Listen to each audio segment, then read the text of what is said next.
বাড়িতে বাড়ি থেকে টোকায় নিয়ে আসবো, মাটির তলে ঢুকলে সেখান থেকে বের করে নিয়ে আসবো।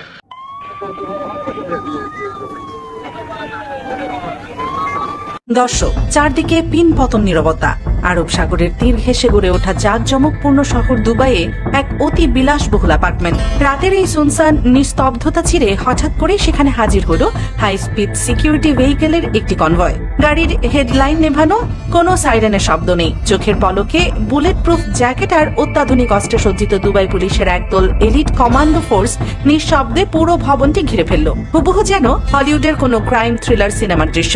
কমান্ডো লিডার অত্যন্ত সন্তর্পণে লিফট দিয়ে উঠে পজিশন নিলেন একটি নির্দিষ্ট ফ্ল্যাটের দরজার সামনে। এরপর ভারী বুট পায়ে দরজায় করলেন মৃদু কিন্তু অত্যন্ত শক্ত আঘাত। ঠক ঠক ঠক। ভেতরে থাকা মানুষটি ঘুণাক্ষরেও হয়তো সেদিন টের পাননি যে গত ১.৫ দশক ধরে বাংলাদেশের বুকে তিনি যে ভয়ঙ্কর ত্রাসের রাজত্ব কায়েম করেছিলেন, আজ তার সেই পাপের চূড়ান্ত হিসাব নিতে স্বয়ং প্রকৃতি এসে কড়া নাড়ছে তার দরজায়। হতভম্ব, বিধ্বস্ত এবং চরম অপ্রস্তুত অবস্থায় দরজা খুললেন বাংলাদেশের ইতিহাসের অন্যতম সমালোচিত এবং দাপুটের সাবেক পুলিশ প্রধান বেনজির আহমেদ। তাকে বিন্দুমাত্র আত্মপক্ষ সমর্থনের সুযোগ দেওয়া হলো না। চোখের পলকে দুবাই পুলিশের চৌকস কমান্ডোরা তার ২ হাতে পরিয়ে দিল ইন্টারপোলের সেই শীতল লোহার হাত করা। যে দম্ভ আর অহংকারে তিনি একসময় নিজেকে ধরাছোঁয়ার বাইরে ভাবতেন, সেই অহংকার মুহূর্তের মধ্যেই ধুলোয় মিটালো। একসময় প্রতাপশালী এই আইনজীবীকে আক্ষরিক অর্থে টেনে হিচড়ে নিয়ে যাওয়া হলো দুবাই পুলিশের এক অন্ধকার হাজতখানায়। দর্শক, দুর্নীতি দমন কমিশন বা দুদকের দায়ের করা হাজার কোটি টাকার মেগা মানি লন্ডারিং এবং অবৈধ সম্পদ অর্জনের মামলার সূত্র ধরেই ইন্টারপোলের রেড সিগন্যালে এই রুদ্ধশ্বাস ও ঐতিহাসিক অভিযানটি পরিচালনা করেছে দুবাই কর্তৃপক্ষ। পুলিশ সদর দপ্তরের অত্যন্ত প্রভাবশালী এক কর্মকর্তার নাম প্রকাশ না করার শর্তে এই চাঞ্চল্যকর খবরটি নিশ্চিত করেছেন। জানা গেছে, গত ১২ জুন দুবাইয়ের পুলিশ কর্তৃপক্ষের কাছ থেকে একটি অত্যন্ত গোপনীয় অফিসিয়াল চিঠি সোজা এসে পৌঁছায় ঢাকার পুলিশ হেডকোয়ার্টারে। আর এই চিঠির মাধ্যমেই বেনজির আহমেদের গ্রেফতারের বিষয়টি বাংলাদেশ সরকারকে চূড়ান্তভাবে নিশ্চিত করা হয়েছে। এখন দেশের কূটনৈতিক এবং আইনি পাড়ায় একটাই রুদ্ধশ্বাস সমীকরণ চলছে: কবে, কখন এবং কোন ফ্লাইটে এই মেগা দুর্নীতিবাজকে আইনি প্রক্রিয়ার মাধ্যমে ঢাকার মাটিতে ফিরিয়ে আনা হবে। কিন্তু দর্শক, প্রশ্ন হলো, কে এই বেনজির আহমেদ? কি তার সেই অন্ধকার খতিয়ান যার জন্য বিদেশের মাটিতে আজ তাকে এইভাবে সাধারণ অপরাধীর মতো শেকল পড়তে হলো? ঢাকা বিশ্ববিদ্যালয়ের ইংরেজি বিভাগের একসময়ের ছাত্র বেনজির আহমেদ পুলিশের ইউনিফর্ম গায়ে জড়ানোর পর হয়তো নিজের শপথের কথাই পুরোপুরি ভুলে গিয়েছিলেন। ২০১৫ থেকে ২০২০ সাল পর্যন্ত র্যাবের মহাপরিচালক এবং পরবর্তীতে ২০২০ থেকে ২০২২ সাল পর্যন্ত পুলিশের ২৮তম আইজিপি হিসেবে তিনি দায়িত্ব পালন করেন। আর এই পুরোটা সময় তিনি নিজেকে পরিণত করেছিলেন বিগত স্বৈরাচারী সরকারের এক অত্যন্ত বিশ্বস্ত এবং নির্মম হাতিয়ার হিসেবে। মানবাধিকার লঙ্ঘন, বিচার বহির্ভূত হত্যাকাণ্ড, রাতের অন্ধকারে সাধারণ নাগরিক থেকে শুরু করে বিরোধী রাজনৈতিক দলের নেতাকর্মীদের গুম করে দেওয়ার এক ভয়ঙ্কর সংস্কৃতি প্রধান কারিগর ছিলেন তিনি। বিভিন্ন আন্তর্জাতিক মানবাধিকার সংস্থার রিপোর্ট অনুযায়ী তার প্রত্যক্ষ নির্দেশে শত শত তরুণ ও রাজনৈতিক কর্মী চিরতরে নিখোঁজ হয়ে যান। আর এই চরম অমানবিক এবং বর্বরচিত কর্মকাণ্ডের অকাট্য প্রমাণের ভিত্তিতেই ২০২১ সালের ১০ ডিসেম্বর পরাশক্তি যুক্তরাষ্ট্র বেনজির আহমেদের উপর কঠোর আন্তর্জাতিক নিষেধাজ্ঞা বা স্যাংশন জারি করেছিল। কিন্তু দর্শক, স্বৈরাচারের ছত্রছায়ায় তিনি এতটাই অন্ধ ছিলেন যে আমেরিকার সেই নিষেধাজ্ঞাও তার দম্ভ কমাতে পারেনি।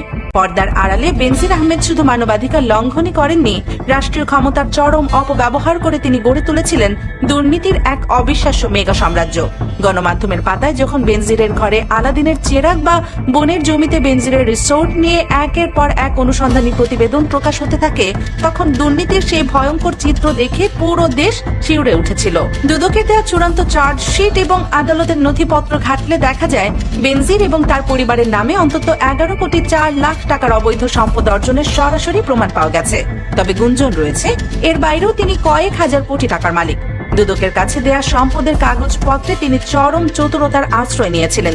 তিনি স্থাবর সম্পদ দেখিয়েছিলেন ৬ কোটি ৪৫ লাখ টাকার, কিন্তু তদন্তে বেরিয়ে আসে তার প্রকৃত স্থাবর সম্পত্তির পরিমাণ ৭ কোটি ৫২ লাখ টাকারও বেশি। একইভাবে ৫ কোটি ৭৪ লাখ টাকার অস্থাবর সম্পত্তির ঘোষণা দিলেও বাস্তবে তার নামে ৮ কোটি ১৫ লাখ টাকার উপরে সম্পদের অকাট্য প্রমাণ মিলেছে। এই বিশাল কালো টাকা তিনি শুধু দেশের ব্যাংকেই ফেলে রাখেননি। তদন্ত কর্মকর্তারা নিশ্চিত করেছেন যে অবৈধ উপায়ে অর্জিত কোটি কোটি টাকা তিনি হুন্ডি এবং আন্তর্জাতিক মানি লন্ডারিং চক্রের মাধ্যমে সিঙ্গাপুর, দুবাই সহ বিভিন্ন দেশে পাচার করেছেন। আর এই অর্থ পাচারের মামলার জের ধরেই গত 3 মে বিশেষ জজ আদালত 5 তার বিরুদ্ধে আনুষ্ঠানিক বিচার শুরু করে এবং 8 মার্চ জারি করা হয় আন্তর্জাতিক গ্রেফতারি পরোয়ানা। দর্শক, প্রকৃতির বিচার সত্যিই বড় অদ্ভুত। যে বেনজির আহমেদ একসময় বিরোধী দলের নেতাকর্মীদের শায়েস্তা করতে মধ্যরাতে তাদের বাড়ি ঘেরাও করে কমান্ডো স্টাইলে আতঙ্ক চালু করেছিলেন, আজ সুদূর আরবের মাটিতে নিজের বিলাসবহুল ফ্ল্যাটে বসে তাকে ঠিক একই কমান্ডো স্টাইলে শিকার হতে হলো। যারা ভাবেন যে ক্ষমতার মোহে অন্ধ হয়ে মানুষের উপর জুলুম করে আর রাষ্ট্রের টাকা বিদেশে পাচার করে আজীবন প্রাসাদে শান্তিতে থাকা যায়, দুবাই পুলিশের হাতে বেনজির আহমেদের এই করুণ পরিণতি তাদের জন্য এক ঐতিহাসিক সতর্কবার্তা। 2024-এর জুলাই গণ অভ্যুত্থানের রাজপথে স্বৈরাচারের পতন হয়েছিল ঠিকই, কিন্তু সেই স্বৈরাচারের প্রধান লাঠিয়াল এবং লুণ্ঠনকারীদের পতনের চূড়ান্ত অধ্যায়টি আজ যেন আরব সাগরের তীরে এই লোহার হাত পড়ার মধ্য দিয়েই লেখা হলো। এখন পুরো জাতি কেবল সেই ক্ষণটির অপেক্ষায়, কবে এই মেগা দুর্নীতিবাজকে খাঁচায় বন্দী করে ঢাকার মাটিতে নামানো হবে এবং আদালতের কাঠ গড়ায় তার সমস্ত পাপের হিসাব চুকানো হবে। দর্শক, শিকারীর নিজের শিকার হওয়ার এই ঐতিহাসিক পতনকে আপনি কিভাবে দেখছেন?